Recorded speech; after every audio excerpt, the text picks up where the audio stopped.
کیا آپ جانتے ہیں کہ ایک ایسا گناہ ہے جو انسان کو جنت سے محروم کر سکتا ہے؟ آئیے سمجھتے ہیں۔ رسول اللہ صلی اللہ علیہ وسلم نے ایک ایسا گناہ بتایا کہ جو خطرے کی گھنٹی ثابت ہو سکتا ہے۔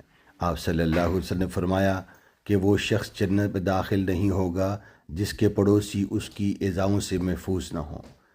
اب ہمیں دیکھنا ہے کہ یہاں پر عبادت کا تذکرہ نہیں، یہاں صرف اخلاق کا تذکرہ ہے۔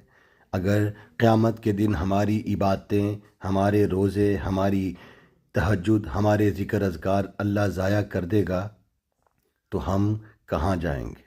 صرف اس بات کے اوپر کہ تم نے اپنے پڑوسیوں کی حقوق ادا نہیں کیے۔